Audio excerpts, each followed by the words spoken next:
ఆ హాస్పిటల్కు ముఖ్యమంత్రి హోదాలో 2 సార్లు చంద్రబాబు శంకుస్థాపన చేశారు. కానీ పైసా నిధులు మంజూరు చేయలేదు. ఒక్క ఇటుకు కూడా పేర్చలేదు. అయితే వైఎస్ఆర్సీపీ హయాంలో నిధుల మంజూరు చేయడంతో పాటు అద్భుతమైన వసతులతో బ్లాక్ నిర్మించారు. ప్రస్తుతం అది ప్రజలకు అందుబాటులోకి రానుంది. ఇప్పుడు గత ప్రభుత్వం కృషినంతటిని తన ఘనతగా చెప్పుకునేందుకు కూటమి సర్కార్ సన్నద్ధమవుతోంది. సీఎం చంద్రబాబు మరో క్రెడిట్ చోరీకి సిద్ధమవుతున్నారు. ఇది గుంటూరులోని ప్రభుత్వ ఆసుపత్రి. 2014 నుంచి 2019 వరకు చంద్రబాబు పాలనలో పూర్తిగా నిర్లక్ష్యానికి గురైంది. చంద్రబాబు పాలనలో లైట్లు లేక సెల్ ఫోన్ లైటింగ్లో ఆపరేషన్లు కూడా చేశారు. అంతేకాదు హాస్పిటల్లో ఓ శిశువును ఎలుకలు కొరకడంతో చనిపోవడం దేశంలోనే సంచలనం సృష్టించింది. ఇలా గుంటూరు ప్రభుత్వ ఆసుపత్రి చంద్రబాబు హయాంలో పూర్తిగా నిర్లక్ష్యానికి గురైంది.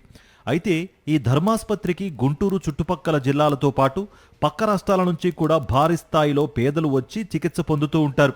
ఇక కాన్పుల వార్డు అయితే ఎప్పుడూ కిటకిటలాడుతూనే ఉంటుంది. కేంద్ర ప్రభుత్వం 10 ఏళ్ల క్రితం మదర్ అండ్ చైల్డ్ బ్లాక్ నిర్మాణం కోసం 2014లో 20 కోట్లు మంజూరు చేసింది.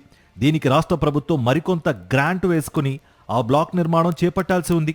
కానీ చంద్రబాబు మాత్రం రాష్ట్రం వాటా కింద పైసా కూడా ఇవ్వకపోవడంతో కేంద్రం ఇచ్చిన నిధులు ఉపయోగించలేకపోయారు. 2014-19 మధ్య చంద్రబాబు 2 సార్లు శిలాఫలకాన్ని ఆవిష్కరించారే కానీ పైసా నిధులు కూడా విడుదల చేయలేదు. తర్వాత వైఎస్ జగన్ ప్రభుత్వం వచ్చింది. గుంటూరు మెడికల్ కాలేజీలో చదువుకుని అమెరికాలో స్థిరపడిన డాక్టర్లంతా జింకానా అసోసియేషన్గా ఏర్పడి ప్రభుత్వ ఆసుపత్రి అభివృద్ధికి సహకరిస్తా ఉన్నారు. జింకానా సభ్యుల సహకారంతో పాటు వైఎస్ జగన్ కృషితో అత్యంత ఆధునిక మాతా శిశు సంరక్షణ కేంద్రం నిర్మాణం శరవేగంగా జరిగింది. ఎంసీహెచ్ బ్లాక్ సెల్లార్, గ్రౌండ్ ఫ్లోర్తో పాటు 5 అంతస్తులతో తల్లి పిల్లలకు సంబంధించిన అన్ని వసతులు, వైద్య సేవలు ఈ బ్లాక్లో అందుబాటులోకి రానున్నాయి. మొత్తం 600 బెడ్లతో బ్లాక్ నిర్మాణం జరిగింది. Post operative ward, pre operative ward, అత్యాధునిక ఆపరేషన్ థియేటర్లు, ICU, lab, dispensary, delivery suit, తల్లులు వెయిటింగ్ హాల్తో పాటు అన్ని హంగులతో కార్పొరేట్ ఆసుపత్రిని తలదన్నేలా నిర్మించారు. వైఎస్ జగన్ ప్రభుత్వ హయాంలోనే 90% పనులు పూర్తయ్యాయి.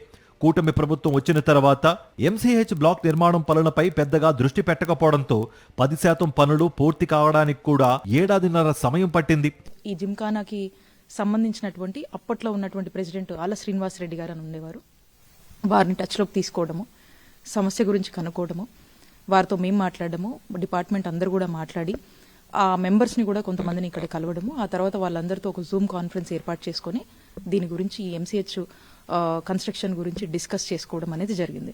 డిస్కస్ చేసుకున్న తర్వాత వాళ్ళకు ఉన్నటువంటి కొన్ని హర్డిల్స్ గురించి చెప్పడము, మా డిపార్ట్మెంట్ అంతా కూడా దీనికి ఆ హర్డిల్స్ అన్ని కూడా నోట్ చేసుకుని ఎంబటే ఈ విషయాలన్నీ కూడా మా నాయకుడు జగన్మోహన్ రెడ్డి గారి దృష్టికి తీసుకెళ్లడం జరిగింది.